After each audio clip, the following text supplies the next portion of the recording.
Hey guys, welcome back. This is Jerry Garage. I'm Davis. This is Tristan. That's Isaiah right there. Look guys, we're gonna be LS swapping Project F. We got a 5.3 here, the Camaro you love over there, the Turbo 3800. Gonna ruin it. Gonna ruin it. Yep. We just got up and running with the Turbo 3800. Literally just started driving good. We're gonna LS swap it. Yep. Fuck all that. You know, we don't care about that. We gotta constantly keep the build moving. You know, we gotta keep it relevant. Evolving. So we got the views from the 3.8. Now we get the 5.3. We're gonna get new views. Totally. Then we're gonna switch it up after that. Guys, we're totally joking. That is not happening. We're just getting started with the Turbo 3800 Camaro. This LS is for Tristan's Tahoe, so we did talk about it a little bit like a year ago. But yeah, the DOD killed it. I bought it as a replacement for my daily when the Bonneville was blown up. Month in, DOD gets to me. I'm like, oh, fuck. I already was preparing to swap that out, replace that. But I needed it as a daily, so I couldn't just fix it. So, you know, a year goes by, me driving this Tahoe. This motor's messed up. It blew a head gasket on me, which still driving, man. This thing's it hits a tank. Blown head gasket, and DOD just has permanently shut off one of the cylinders. Completely has seized the lifter in there. Yeah. So it is constantly misfiring, constantly putting fuel into the exhaust. Horrible. So after a year, I just stopped driving it. I'm like, damn, this engine's fucked now. It has put so much coolant. I've had to replace coolant so much that it's put so much into the combustion chamber. Not good. Not good. The oil looks really bad. Like that whole engine is so messed up that I'm like, all right, you know what? I need a new one. I need a new one, but it's been put on the back burner. And then I'm like, you know what? I actually don't need this Tahoe anymore. I want to sell it. I don't want this thing anymore. But I can't sell it in that state because it'll just be so... You'll be out so much money, too. It'll be, yeah. Because, like, I mean, I bought the car on a good deal for today's prices, I guess. Like, good deal. But, like, it needs a new motor. I'm not going to make any money off this car. And, yeah, so this has been in the works for a long time. I literally have had all the parts. The engine has already been in the machine shop, so it's literally ready for assembly. New cam bearings, it's been decked. Cylinder head's gone through, decked. Yep. It literally has everything to put the engine in. I believe. I mean, we're going to have to look back because, like, we just grabbed this stuff from my garage, so I don't know exactly what all we brought here. We might everything need but the crankshaft is here. Like, whatever, the valley cover, because it's different with the DOD. Yeah. Need a new valley cover. Also, we're missing the crank. It's somewhere. Yeah, so I don't know how I misplaced it, but I did. We're going to find it, but yeah, we're just bringing it over here to store. We'll probably get it up on one of the engine stands. Stands, that's right. And, yeah, we're... hopefully going to be making some progress soon with this. Like I said, like it's just a simple rebuild. Like everything is here.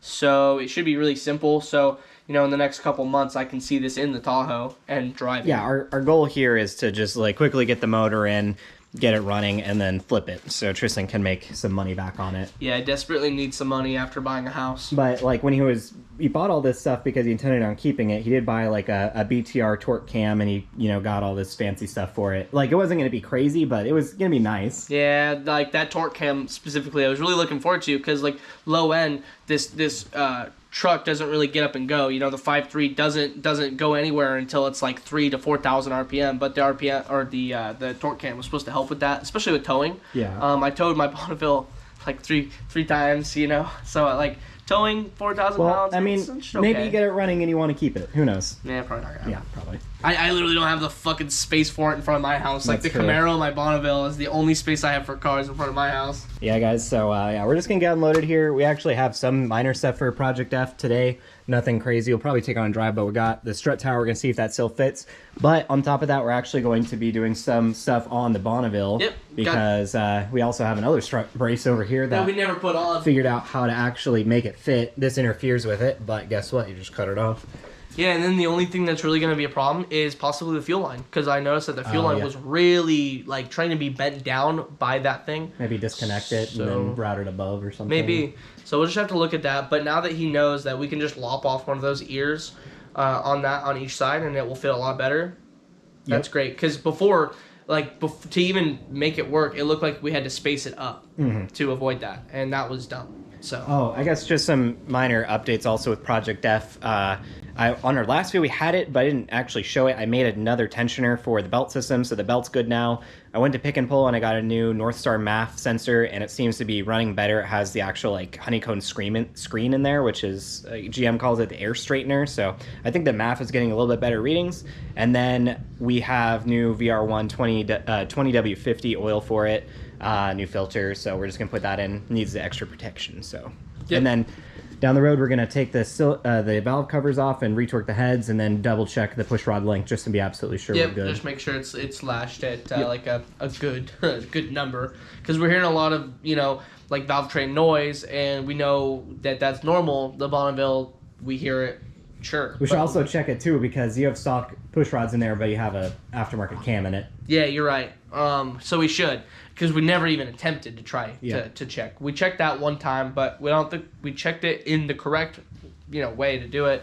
Yeah, we just are gonna do it because like the valve train chatter is a lot noisier on that car than it is like the Bonneville. So we're thinking maybe that there has something to do with that. I mean, it definitely could. Yeah, you have to think we have comp lifters, we have 7-inch ZZP push rods, we have stock rockers, and then ZZP XP cam. ZZP XP cam, and then the block's been decked and the cylinder head's been decked, and we're using multi-layer metal head gaskets, so that changes the the sandwich like of everything. We might have like too little or too much push rod. Like that could be. We don't know. Something we should have checked before. Yeah, I mean, like I said, we did check before, but I don't think we checked that. Like I don't think we checked perfectly precise. Yeah.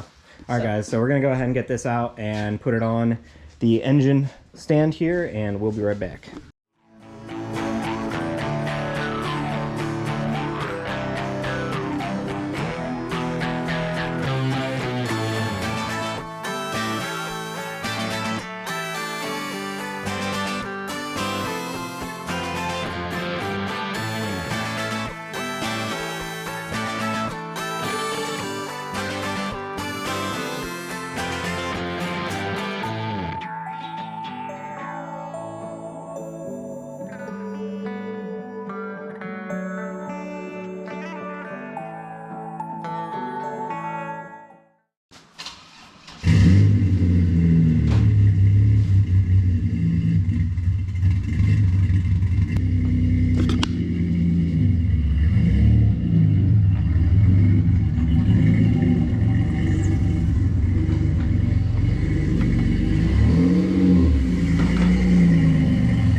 Goddamn, guys. Goddamn.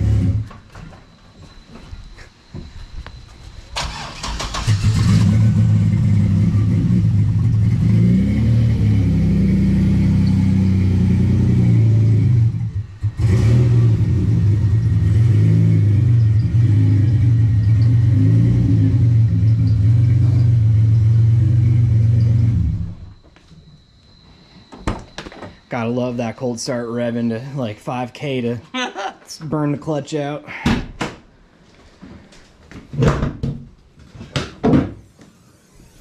I don't even know how I popped out of gear when I was coming up the driveway. Oh, popped out of gear? I don't know how I did. Oh. But yeah, then I'm like, wait a minute, I'm not in gear. Why am I not in gear? I didn't take it out. But that's probably just driver error.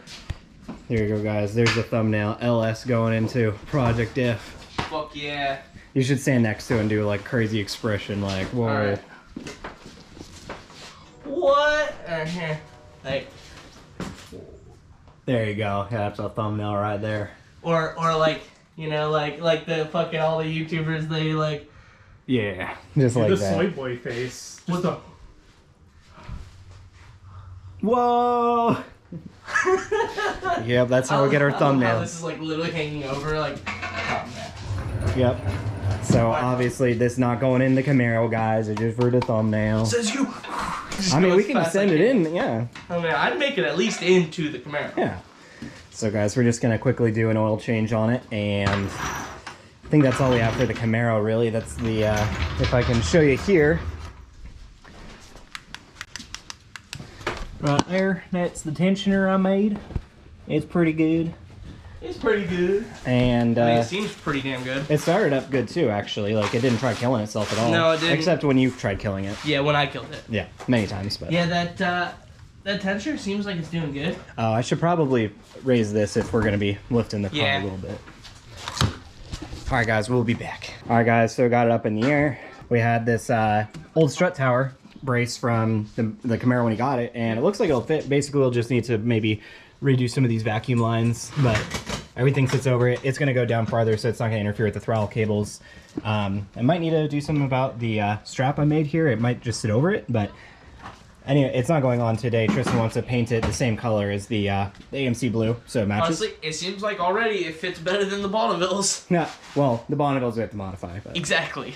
So it's already fitting better. Yep, so I'm going to take this off. Tristan's going to empty out this new engine oil that I just bought. Yeah, but it was cheap Walmart stuff. So. Yeah, it was. And then we're going with the Valvoline VR1 20W50 here for the Turbo Camaro. Yeah. Maybe that'll be a thumbnail. Yeah. All right, guys, we got the old engine oil out. We filled up the new filter, and we got the VR1 ready to go in. Jesus. Here. Oh, right. So yeah, using that 20W50. Oh, Jesus. Right on everything. Right on the header. Right on the headers, that thick oil. We can't Such do an awkward spot to put it really is. You can't do no oil change without getting a little bit of the oil on the headers. You can really tell how much thicker this stuff is. Yeah, you can. So 4.5, right? Yep. So yeah, as Garner's, suggestion, we got this. There's also some additives that he recommends. Oh really? What did he say? Yep, which I forgot to try and find that. What additives? To be honest with you, I don't remember the brand names. They were like, they had very specific names. So I'll have to get back to you on that one. All right. Well, that's 4.5. But yeah, well, I guess it's pour a bunch on the headers, but that was a good 4.5. You're all good. All right. Yep, and then the additives, like I said, I'm gonna put in this thing, but definitely put in the Bonneville too, because there's zinc additives. This has a lot of zinc in it. This does. However, the Bonneville's oil does not have any, so I'm gonna want to put that back in the Bonneville because only 10,000 miles on the motor. Yep, there you go. See about getting some of that oil off the header. I literally dumped so much.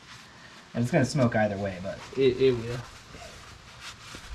The machinist told us originally that the cylinder walls were so pitted, guys, that this car was going to smoke regardless. It was just like some oil was just going to make it past the rings. However, that might be less of a problem now. We don't really see much. We don't. Really, so... No, we don't. Like, once Garner really leaned it out on the idle, well, it's still pretty rich, but it was a lot worse. It used to smoke black. Yeah, it was super rich, but Yep. that's not the smoke that he was talking about. White, or like the oil burning Well, off. oil should be like black or No, blue. it'd be white. It should be blue. It should be, no, blue is the, what's it called? When coolant is burning. Pretty sure white is coolant. Oh, maybe I'm just wrong. Anyways, Yeah, regardless. That's ready to go on back onto ground. All right, and then next car. Yeah. All right, we'll be back. How's your toe, Bennett? It's broke. Sad Bennett. All right, guys, so while it was up in the air here, we went and got the bottom, like, I don't know what you call this, valance or whatever, on here. So our air filter is right under here. This kind of encapsulates it, so it protects it from water. It'll still get fresh air from the bumper, especially when it's off, and then even in here, you can't even see it, but it's there.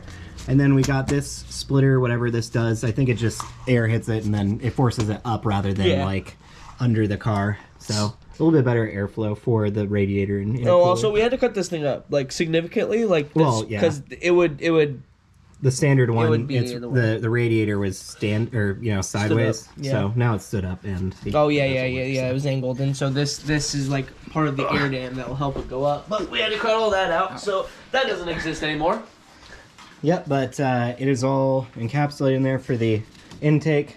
So we're in the rainy season. It's not raining today, actually, so it'd be a good time to like go rip it Not right this second, at least, because like it was raining earlier. No, look at the street. They're dry. Yeah, it hasn't rained all day. Then the streets are dry. No, as long as the streets are dry, we're good. Oh, I know. I'm just saying it did rain earlier today, and it sucked. Yeah, but now it's ready to go back on the ground. We're gonna pull the Bonneville up. I think we're going to modify the strut tower, get that on, and then I don't know if you want to do an oil change on it now or later. Mean, if I might as well. Yep. So we're gonna get this moved out of the way. I freaking hate having to slam it just to close the damn thing. Every time I look at it, I see the dent in the hood from the turbo, you know? Every time. I can never not see it. So I want a new hood.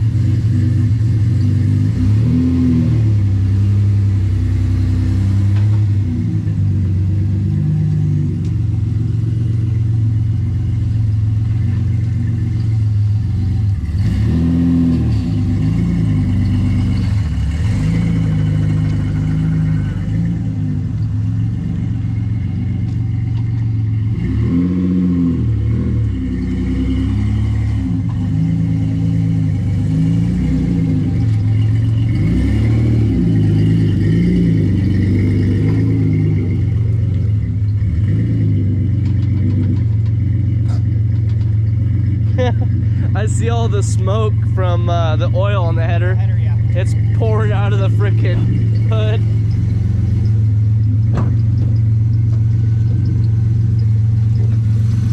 Oh yeah. We're good. But hey guys, I don't know if you've seen the tensioner in work. It's really cool. Like I was gone when Davis did this, but it's hard to get a good angle on this thing. Honestly, it would be if you haven't, great tutorial video for anyone. Yeah. Well, it was very simple. I could just like throw up a diagram what I did. Yeah, because literally the hardest part was finding the pulley. That was just it. Because what he did, that could work for any car in any application if you needed a simple tensioner. Basically, yeah. Because that's all it was. Well, we're gonna let it warm up here, and he's gonna pull the Bonneville up. And what was the oil pressure? It was like 70. Oh, so yeah, higher than normal. Yep, sure. That's to be expected. All right, well, I'm gonna pull my Bonneville up, so we'll be back, guys. Yep. All right, guys, we're back. We've just been chugging away at the Bonneville here. Lots of little minor things that we've been fixing. He did an oil change on it. Yep. But yeah, he got it back from the transmission shop, and they had totally messed up the wiring for his intake air sensors. Yeah, because like what had happened is that they had the quick disconnects. Just some of the wires had pulled out of either side, and you know, so I was just letting them sit there until I actually gave the effort to fix it. Well, we went to fix it now, and they were literally all the wires to these two sensors were wrapped around my tie rod end. Flipped and no like markings. Literally like wrapped and then knotted. So like that had to have been someone, you know, it didn't just knot itself by, you know, by the wind. And I was like, oh, maybe that happened, but no, there's definitely no way. So really weird that the transmission shop would do that just to get it out of the way. Like, why wouldn't you tape it somewhere? Why wouldn't you, whatever.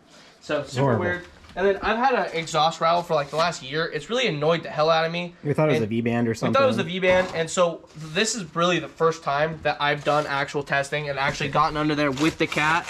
So going down, here, let me get my fat ass under there. You want the GoPro? Yeah. So, okay. So wondering where it is, like shaking it doesn't. I don't hear anything when I shake it, but when I hit it, it makes that sound. So, and, oh man, it sounds worse. It sounds like there's literally something, oh man, the lighting is really bad. Can we get the light? Oh yeah. Yeah, maybe the, maybe a nut went through the intake and, you know. Oh my god, don't say that. It would have never made it to the exhaust, let's be honest here.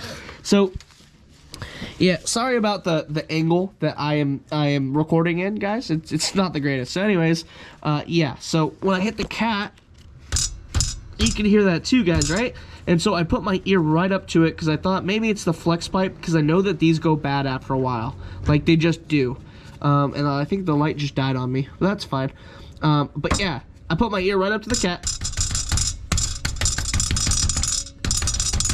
It literally sounds like something like a nut is loose in there. And, or the cats come apart. Or the cats come apart. And so, well, I mean, it's a 4-year-old ZZP downpipe. So I don't think that there's not like anything I can really do about it besides to cut it out. So I think that guys. I think eventually we're just gonna cut the cat out and then straight pipe it, because hey, we don't have DEQ anymore in the great state of Washington. Don't need to. Yeah, we don't need to like go through emissions. Yeah, that's why I bought it the first time. Even when we did have emissions, my Mustang has off-road X pipe and whatnot. You know, no cats. And I brought it through DEQ and they passed it. So. Same with Vince. Yeah. Vince had the same deal. His passed, but like, you know, I had a hard time getting this thing to pass. I had a hard time because of the check engine codes. Engine light. That was the only thing they would do. They would check the check engine code, and that's it. And then I'd delete it, and then either there'd be no data in the computer, or it would come back. And it's like, well, fuck it. Here, show them the gauge too. Like we got the gauge. Oh yeah, so kind of need that. So the gauge in question that was not working was the IAT gauge. The intercooler in and out temp, which that's not really true. The IAT is the top one, and then the bottom one is the lower intake manifold directly after the intercooler. So that's properly how you do it, in and out. So that's intake temp in your intake, and out is in your manifold. So okay. I always assumed that it was like right before the intercooler and right after. No. Oh, okay. Yeah, it's the air that's coming in your intake, and then the temperature in your manifold, because in a supercharged setup like this, you want the temp directly in the manifold. In a turbo setup, you basically just want it before intercooler and after intercooler. Got it. So, yeah. And also noteworthy mention, Bennett broke his toe. Sorry, Bennett. So Camaro, we put 20W50 oil in it. We're going like way thicker, so it'll lubricate it when it's a lot hotter. But for the Bonneville, we're also doing an oil change, and I'm switching to 10W40. Garner just recommended a thicker, more lubricating oil when they get hotter, especially with these. It just keeps its viscosity when the temperatures of the oil get excessive. In a supercharged setup, it's not like crazy, but you know, it's still more heat, and especially with the supercharger and the pulley and whatnot, we're dropping to a 3.0 pulley here. That right here. Garner also said, like, you know, on a power adder, like stock, that oil would be fine, but like on anything with a power adder with this engine, might as well go with a thicker oil. So I didn't want to go too crazy like the 20W50. Yeah, it doesn't need that crazy. Especially because this is my daily driver, and I'm going to be driving it in this winter, and the winter, it sees freezing quite a bit. Not like below freezing, but we're gonna also got electric turbo. Now we're going to twin charge it. Yeah. Fuck yeah, that's what I've always wanted to do. Just have a big old Terpsky there. But this is a replacement water pump for his intercooler system. It actually died. So I don't know how it died, but EWP or Davies Craig, whatever. Davies Craig. They just warranted it. It was out of warranty, and they still honored it. Like they knew that it was out of warranty, and they're like, yeah, we'll accept that back. Yep, right there. And so I literally didn't have to do anything but pay for it to ship, and like, hey, that was way worth it, especially considering these are more expensive now. Oh, they are? They're almost $200. I mean, they were always kind of expensive. So we're going to take off this section of the bumper. Yep. We're going to throw it on real fast, fill it with some water. That way, the Bonneville's actually kind of like... It's good. Good, because new oil change, the intake air sensors are fixed, and then it'll actually have his intercooler system. Then, he can actually start tuning again. We can drop to 3.0 pulley, and then by next race season, be ready to go to the hell yeah, by next race season. The transmission's broken in, the built transmission with the Quafe LSD, so he'll actually be able to get traction. Yeah. And it'll be making more power than last time, and... Yeah, we stopped tuning it last summer specifically because the transmission was going on, on its way out. And now that it's all ready, like I'd love to get this thing back to, into a state where it's tuned well. I'm not saying that it's not tuned well now, except it's only halfway tuned. Whenever I step on the gas, it goes to 10 AFR. It's just like it's too rich. It's safe. It's safe. It's just like it's not rich. Like it's just too rich. Yeah. And also like every time I swear to God, my windows are rolled down, like I can after a pull I can smell it. So it's like nah. But yeah, we're just gonna drop this baby down, and then we're gonna get the bumper taken off. Like I said, only halfway taken off. Tough break on the exhaust and the cat. That is a tough break because I thought it was just something we could tighten. Yeah, something quick. But no, that is a cat out job. All right, guys, we'll be back. All right, guys, so we got these on. I put RTV just on the threads. I always have to do this on these things, but we're going to go ahead and get this all lined up and get these clamps on. I think we want to maybe rotate this so it's a little bit better. Yeah, we will. And he's getting the bracket on, and we made this thing so long ago. We could have done way better, but, it is what it is. It is what it is. But it'll be very nice to have a intercooler on this thing again. Way sure. safer. You see the big Intercooler 40K we put on here, transmission cooler, and then the custom like 1.25 to 2 inch lines that we did. Custom AN lines we did for the transmission cooler. This thing's pretty nice.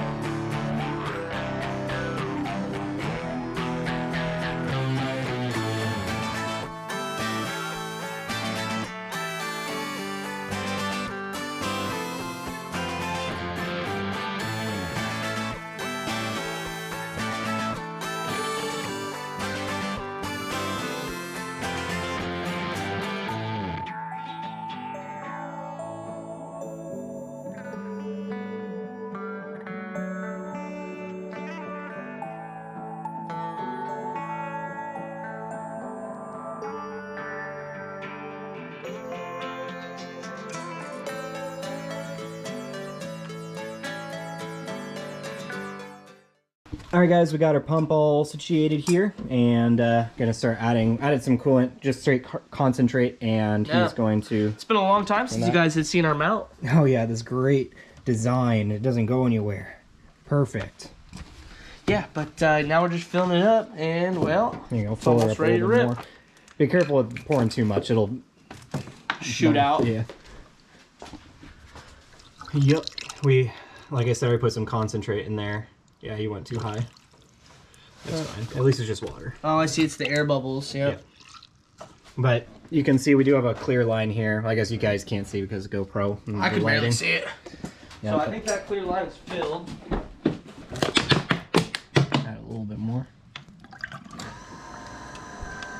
Sucking her down.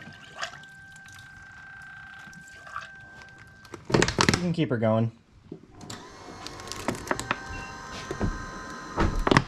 Hey, no more horrible sound. That's good. It sounded like you know, before I sent it off, it sounded like something was being chewed up on the inside. It or like an angry roar. You know, like is what it sounded like all the time. I'm like, what is that sound? Is my engine making that sound? And then I end up like you know, turning the car off and having the ignition stay on. I'm like, oh, that's what that is. Okay. Because nothing else makes sound, you know, with just the ignition on. Yep. Except the intercooler pump runs, and then, yep. Oh man. Should have heard its last words. Maybe we should add some more coolant. Yeah, probably should. Where's it at? Oh god. Dude, she thirsty. You can hear it. Oh. Alright, go ahead. Hurry up. It's screaming some more. Dude, she thirsty. It's taking a lot. Ooh. That was a big air bubble. Holy crap. Feed me more. This is not the most efficient way to do this, guys. I would not recommend just a fill tube. But you know what? When you're like jury rig around, you just gotta do it. And not the right way. Yeah, if we had like more time and skill, we'd probably add a, you know, some... I mean, shit, we don't even need skill. We just need the time and actual effort. Like if we could put a reservoir in here with 2 lines, it'd be way better. Oh, so much better. Yeah, a lot of the air is coming up big time, so. It's taken way more coolant than I thought it would. Okay, it's right at the top of what I can see. It's probably that big radiator. Yeah. That's what it is. But still air bubbles coming out, like That's good. it is getting the air Oh, out. yeah. I wish we had clear lines still. Well, no, we do right there. Well, yeah. Oh, you mean at the intercooler? Because I used to love watching it like go into the intercooler. Yeah, the thing with this, guys, is this bad system. 1 tube to fill and bleed air, so water is fighting air. Like it only has one, you know, highway to go. You know. And also to fill it, it's based on a T, so it's also not the most efficient. Yeah, that way because there's a lot of velocity. It's going past the only exit. Yep, and so technically that's not the most efficient way the air could be taking, so it's really not the best, but whatever. All right, guys, Tristan It's strong. pulled his catch can out. My chocolate milk, my coffee. Oh, I looks dare you to delicious. lick it. That looks It delicious. does actually look delicious. It looks, I mean, it looks chocolate milk. That is strong. I smelled it. Ooh. Oh, it's oil. Oh boy. Oily smell. And honestly, it's been a long time since I checked this. Only halfway full. Not like bad. that. Way Because better. it filled up in 2 weeks before. Yeah, filled before- up completely. before That was constantly scary. there. Yep, more and more air coming out. So we're just gonna let this run until we get as much of the bubbles out as we possibly can, and we'll be done with the maintenance on this thing, and we will get back to driving it, I think. I mean, we can start tuning it again, and we're tuning Camaro. Might take it on a test drive just to get some more data logs, because we've fixed those issues with the ignition, like the spikes and whatnot. So, yep, just getting everything buttoned up.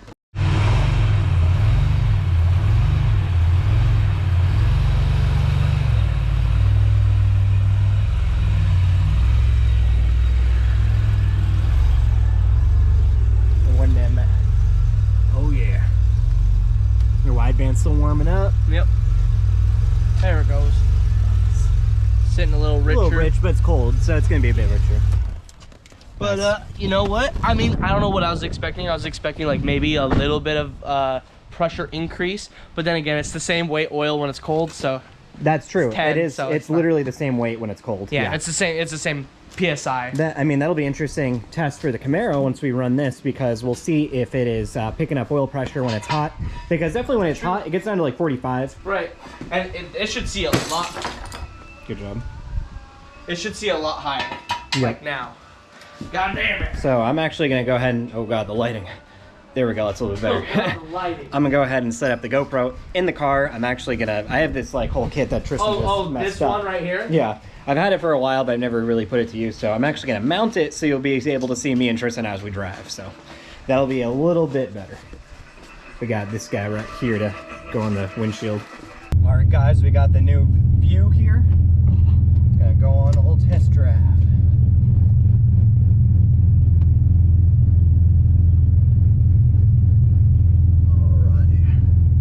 Supposedly it's gonna rain here very soon, so gotta do it quick. Get this over with, you know? Yep. I love the little things holding the license plate in. Yeah. Little Allen wrench and a bolt. It's like surging, and the AFR is super lean. I wonder why. Wow. Something to do with the cold air, maybe?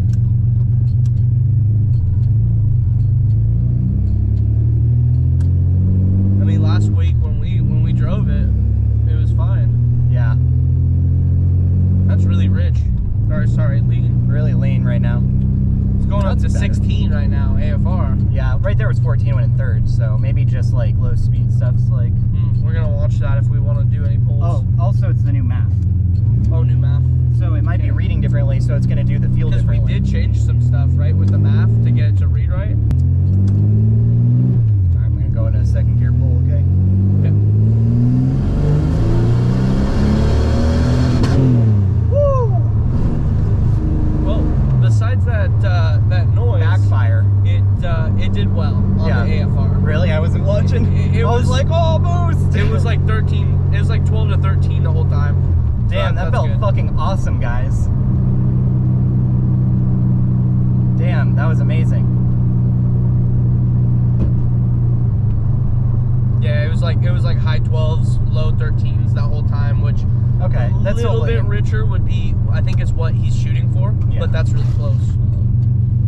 That's fine. That felt fucking awesome. AFR is good idling right now. Well, it got a little richer, but yeah, that was pretty good. I would say. I wonder why it would backfire like it did. Because we hit like an ignition cut, so it wasn't burning the fuel, and it just that makes sense. popped. So because I revved it out, I always wait until I could go as high as possible. I know the rev limit's set to 85. Sorry, 58, 50 or I'm something. like, oh, so that's what you went to, huh? Yeah, 3,000. Yep. Oh yes. I think we'd be sending in this motor if we went to 8,500. Oh, you know it. Definitely the transmission. Oh, fuck everything. All right, here we go. Oh wow. At the start of the pull, it was knocking a little bit, but then as soon as you like get into boost, it's 0. That's good. That is good. And I was watching AFR there, still a little too lean for what I'd like, but it was safer than what I had it before, so, you know. That's good, and we did this on when it was like that, so. But it feels good. 16.5 right now while we're cruising in 5th at That's 50. not normal, but No. This thing's ripping! dude, it is ripping. God damn, finally! It's a little too lean for just cruising, but I mean, fuck, when you stomp on it, it's like almost perfect. Yeah, hopefully we're not running out of gas. Oh, why? No, we're good. We're at 3/4, which is probably like half. Because you fucking scared me, because we don't know. I think this is just a little off and a little bit lean because we swapped out the MAF and it's getting a better reading. So the MAF reading, if the MAF's off, the fueling's going to be off. Right. So we just need to dial this back in a little bit. Yeah, because we did switch maps. I'll have to let them know. Also, oil pressure over 60. It's like 65, 70 right now. Oh, that's like good. that's awesome. Hope you guys are enjoying the new view. Hopefully you guys can hear us. I know sometimes people, when they do setups like this, they have like external mics so you can hear them. You know, hear them. Oh yeah, I didn't even think about that as an issue yet. Yeah, I might need a lab mic. I guess you're gonna find that out. Yep. What's the coolant intake? Oh, the coolant, it's actually dropped to 176. Intake is fluctuating between 77 and 79.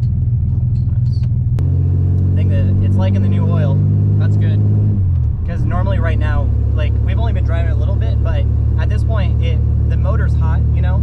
I know it's a colder day out too, so it's, you know, the temperatures are like 170, 180. But at this, after ripping on it and driving it this long, it still would have dropped close to like 45 oil pressure. Yeah. And it's just constantly over 60. That's a great improvement then. Yep. Plus, we know it'll lubricate better, you know, when it gets that temperature too. Oh, yeah. So it's just gonna be way better off. Yeah, 15. Just needs to be a little adjusted. Yeah, I wish they could see what we're seeing, but Yeah. oh well.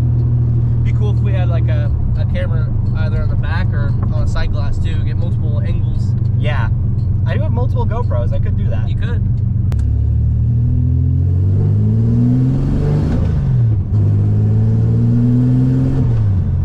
Ooh, baby. It feels good. Oh, yes. It is literally driving so good, guys. Like, Dang, that's awesome. other than just like the little bit of, you know, cleaning up we need to do on the fueling, like for the MAF, dear God, guys, this feels so good. Yeah, so we cleaned the old MAF, and Well, no, new MAF's in. yeah, we cleaned the old MAF, and that didn't really change anything. But like we had suspected that maybe it was giving us some errors, maybe it was dirty still. It seemed like very low end, like the hertz range, like 3,000. It was giving us way off readings. So, and then sometimes you just get a random outlier where it would hit the cell 15 times, but it was like 700% difference, which is crazy. That is crazy. So he went to a junkyard and he got a new one. Well, you know, used one off a car. Yeah. And because we didn't have any spares at home, and so he swapped that over. Car seems like it's doing better with the new MAF, but since Garner could have been tuning off of a map that wasn't fully functioning, well, it seems like he's gonna have to kind of redo some of that work. But besides that, it is running really great. So that's awesome. I'm happy with that. I'm so happy. This is amazing. I mean, it's as close as it's gotten so far.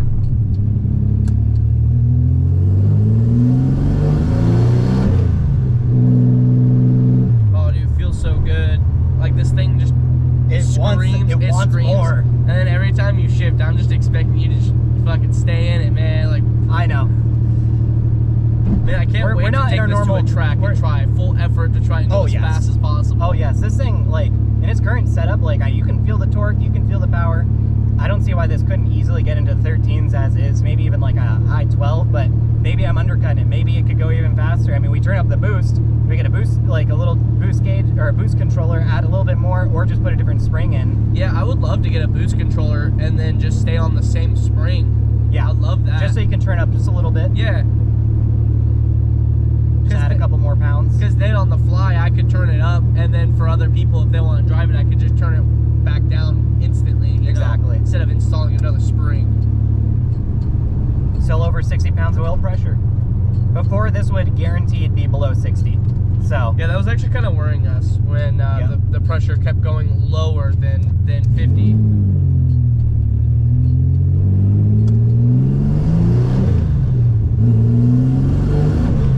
Not seeing any knock. That's great. Nice. And that was not full throttle. I mean, the last one I got full throttle, but part throttle. Just want to give a little bit more variety in the math. I didn't see knock better, except at the start of a few poles. Hell yeah. And I think that that's probably false. If not, it's no big deal. Well, just adjusting the feeling a little bit more, tweaking it, making it a little you know bit what richer. it is. It probably is just the added fuel, just taking that down. Yeah, we need to add just a little bit more fuel. But this drove flawlessly, guys. Did not shut off once. I did not feel the 10K issue. It is like actually ripping. It's way better air fuels with this, and Hasn't hesitated. It hasn't tried to die. No surging. The coolant temp's low. The intake temps are low. He's seeing low knock, like less knock. Yeah, and then only at the start of a pole, not like at the end, which would be worse. So like everything is kind of where it needs to be right now, except just a few small things. Just a little bit, couple of revisions. I think we're there. Damn, it's kind of sad it being this close that we couldn't get it to you know, PIR. I know. Yeah, I was saying that in one of the older videos. It's such a shame that we didn't make it to a track. Yep, because that was our goal. However, there are car shows still going on. Yep. So I mean, we could do that. All right, guys. So just got back from that drive. I haven't looked over the data log yet. And we're gonna send it off to Garner so he can just get us another revision. Honestly, one more revision might do it. Like Maybe that might do it. But we're getting so dialed with Project F now. It's such a shame we couldn't make it to a drag strip with it in time. Yeah, but it's just a few weeks past. just imagine, like, we have more months. Imagine what we can do. Oh, dude, like it's gonna be so ready by the time it is race season. Same with opens the up- Bonneville. When? Like April? Yeah, spring, April. March. Yeah, March. Okay, yeah, like we'll be so ready by March. I mean, both these cars will be ready. The Mustang might be. Yep, hopefully. Yeah, the Bonneville finally got his intercooler pump back in, got his gauges back up and working. Yep. So we can continue data logging with it, do the same thing we're doing Project F. It's actually gonna be much easier with this, I think. Very, very much. I mean, the first tune that Garner sent me, fucking Almost dialed. Yeah, it was almost dialed. Like, you know, just a few wide open poles was necessary to get it where it is now. But smaller pulley on this thing, going from a 3.4 to a 3-inch supercharger pulley. And besides that, I don't really think that there's any like bigger plans for this or any other plans for this. You know, anytime recent. Yeah, gonna focus on this thing or try to. Yeah, this thing, it's getting so close. Like, it is ripping. It is not having any issues. Like Tristan was saying, no hesitation, no stuttering, no like shutting off, no 10K issue. Like, yeah, it is great. It is great. Like, that's the first time. We didn't even take this off. Forgot to do that. It stayed on too. Yeah, it stayed on. We didn't go very fast, like highway speeds or nothing. But honestly, I feel like it will just push itself in, if anything, so it'll be fine. Yeah. But yeah, it's like, that was the first data log, or even the first time driving, where we had zero issues pretty much, besides like the backfire, which, I mean, that doesn't seem like an issue. That just seemed like I hit the rev limiter. I just hit the rev limiter, and it cut ignition, and then there's a bunch of excess fuel. I didn't realize you hit the rev limiter because it didn't sound like it, because he shifted it like nearly instantly when it hit it. So then there's no issues, guys. What the fuck? That never happened. Yeah, what the hell? What the hell? This ain't jury garage. I gotta. Yeah, knock on that wood. Gotta do that. Yeah, this jury rig garage, guys. This never happens. So. It never happens. Yeah. Well, that's going to do it. I mean, hopefully that was entertaining. It was a lot of just, you know, mix of things, but you got to see us drive Project F and finally ripping on it. So that has to be, you know, worth something. But definitely thank you guys for watching and sticking around. If you'd like to support us more, you can join us as a member down below. You know, lots of plans for all our cars. And we need to support, guys. Hey, comment on our videos. We love to see that. We love viewer interaction. And stay tuned for some merch real soon. We got a few t-shirt designs that we've been. Couple ideas. I know we've been saying it, but it's coming. We have to do it now. But yeah, thanks for watching. Be sure to leave a like down below, subscribe, and I'll see you next time.